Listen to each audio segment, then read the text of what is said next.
ta santé, qu'elle soit physique ou mentale, c'est vraiment le premier actif de ta boîte. Si tu es en bonne santé, si tu te sens bien, tu vas avoir une super énergie, tu vas créer de bonnes relations, tu vas aussi avoir une bonne capacité de travail et du coup, naturellement, tes résultats pro et business vont suivre. Et c'est parti pour une nouvelle vidéo dans les ruelles de Bordeaux.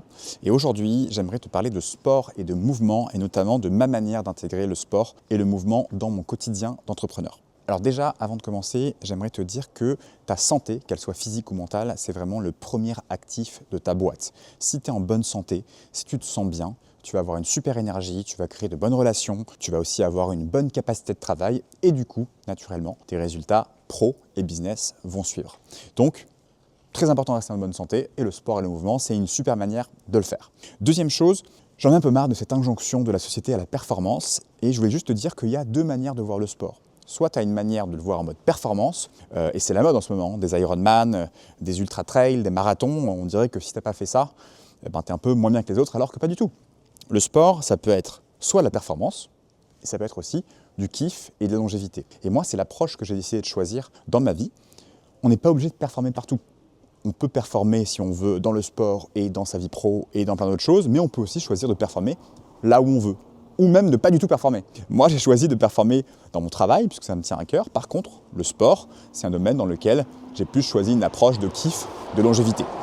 Donc, je veux juste te rassurer en te disant qu'on n'est pas obligé de performer partout et que tu peux prendre le sport aussi comme quelque chose qui te fait du bien et pas forcément avoir cette injonction à la performance. Bref, dans cette vidéo, je vais t'expliquer du coup comment j'intègre le sport côté plutôt longévité dans mon quotidien et quel est mon planning exact de sport hebdomadaire. Mais juste avant, si tu ne me connais pas, je m'appelle Louis et il y a quelques années, j'ai transformé ma passion en métier en créant une école de vidéo en ligne qui s'appelle l'École Grain. J'ai créé ma liberté grâce à ce business, mais j'ai aussi fait un burn-out malheureusement en cours de route. Et aujourd'hui, ma mission, c'est d'aider les entrepreneurs à être bien dans leur tête, dans leur corps et dans leur business. Si ça te parle, n'hésite pas évidemment à t'abonner. Premier pilier de ma semaine d'entrepreneur sportif, c'est la marche. Et la marche, clairement, c'est le truc le plus sous-estimé au monde. C'est quelque chose de très facile à faire et qui va t'amener plein de bienfaits. J'ai un ami qui s'appelle Alexandre Dana, qui a aussi joué un grand rôle dans mon entreprise, qui a été un de mes mentors, qui a sorti un livre récemment qui s'appelle La chaise tue, où il explique que la sédentarité, c'est une des causes principales des maladies d'Alzheimer, maladies cardiaques, diabète de type 2. Et donc, rester sur ta chaise, que ce soit 6 heures, 7 heures, 8 heures par jour, en fait, c'est quelque chose qui te rend malade et qui te tue à petit feu. Il y a plein d'études qui le montrent et ça, pour le coup, c'est un des grands shifts qui va se passer dans notre société, je pense, dans les prochaines années, de passer d'un mode de vie sédentaire à un mode de vie où on est beaucoup plus en mouvement. Donc concrètement, comment ça se traduit ? Moi, je marche le matin, je marche le midi, je marche le soir. Donc quand je me lève, en général, après m'être levé, environ une demi-heure ou une heure, je fais une petite marche le matin. En plus, ça aide du coup à réguler ton rythme circadien, ce qui fait que le lendemain, tu vas te réveiller beaucoup plus naturellement sans réveil. Je marche aussi le midi, donc quand je fais ma séance de sport, puisque je fais des séances de sport quasiment tous les midis, je veux dire des séances de musculation, je commence toujours mes séances par 20 minutes de marche.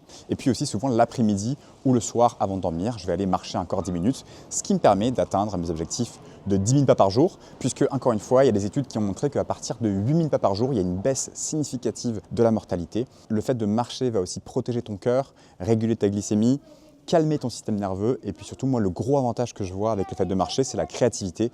Souvent, mes meilleures idées, je ne les ai pas en étant assis sur une chaise, je les ai en marchant. Deuxième pilier de ma semaine d'entrepreneur sportif, c'est la musculation. La musculation, c'est vraiment un des piliers les plus importants de la longévité, puisque si on ne fait pas de sport, naturellement, avec l'âge, on a une perte de la masse musculaire, et cette perte de la masse musculaire va entraîner, encore une fois, diabète de type 2, maladie cardiovasculaire, perte d'autonomie. Du coup, c'est très important de faire de la musculation. Alors par contre, moi j'ai une vision très particulière de la musculation. Ce que j'aime, c'est y aller souvent, parce que je vois que quand j'y vais, je me sens bien dans ma tête, dans mon corps, et donc j'y vais 2 à 4 fois par semaine. Quand je suis en forme, j'essaie d'y aller 4 fois par semaine. Si j'y arrive pas, c'est pas grave, on se force pas. Autant essayer d'y aller 2 fois, pas 0.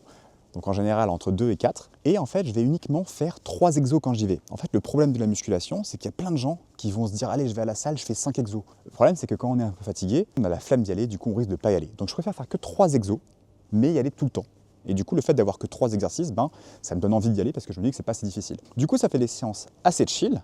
En termes d'exos, je fais des trucs très simples. Développé couché, développé incliné, des tractions, des tirages. Donc vraiment des exercices assez polyarticulaires en général, assez simples, des squats par exemple. Et je maintiens ce rythme de 4 séances par semaine quand je suis en forme. Et donc comme je vous l'ai dit, je commence toujours par de la marche. Donc je me mets sur un tapis d'abord et je marche à 4,5 km/h pendant 20 minutes. Ça me fait environ 1,5 km de marche. Ensuite, j'enchaîne avec ma séance de musculation. Et pour finir, je fais toujours aussi des exercices de stretching. Et pour ça, j'adore les vidéos de Maddie Morrison.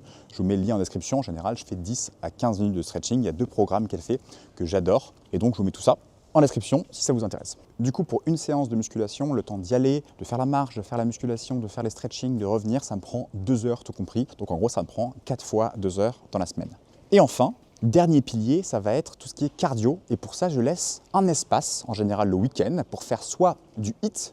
Donc vous savez, un peu des bootcamps comme les Barry's Bootcamp par exemple ou épisodes. Donc là, c'est plus du circuit trading, plus entraînement type CrossFit pour vraiment créer de l'endorphine, puisque le fait de faire du cardio, ça va réveiller l'endorphine. Parfois, je fais aussi du paddle, puisque j'adore jouer au paddle, mais pour ça, il faut trouver des partenaires de jeu. Ou parfois, je fais un run. Donc en fait, je garde cet espace du week-end plus pour du sport ludique ou du sport qui va me sécréter de l'endorphine. Donc voilà pour mon triptyque de sport hebdomadaire. 1, la marche pour la créativité. 2, la musculation pour la longévité. Et enfin, 3, le cardio pour le jeu et les endorphines. Et enfin, pour terminer cette vidéo, petit élément mindset. Si j'ai envie d'y aller au sport, j'y vais. Si j'ai pas envie, j'essaie de me forcer. C'est important pour le coup parfois d'essayer de dépasser un peu la flemme. Mais par contre, si j'ai vraiment pas envie, si je suis à plat, je n'y vais pas. Il y en a un petit peu marre de ce narratif sur la douleur, de dire que même quand on n'a pas envie, même quand on est au bout de notre vie, il faut quand même y aller. Non, je pense que le corps humain est quand même fragile. Alors pas tout à fait, on le verra dans une autre vidéo. Et j'aime beaucoup ce concept d'antifragilité. Donc je pense que le corps humain est antifragile plutôt. C'est-à-dire que si jamais on va lui exercer une tension, il va se renforcer. Mais si on lui met trop de tension et qu'il n'est pas du tout prêt, on risque aussi de lui faire du mal. Du coup, il faut trouver l'équilibre, je trouve, entre j'ai pas envie, mais j'y vais quand même, et je suis à plat, je suis cassé, et là pour le coup, j'y vais pas pour me préserver.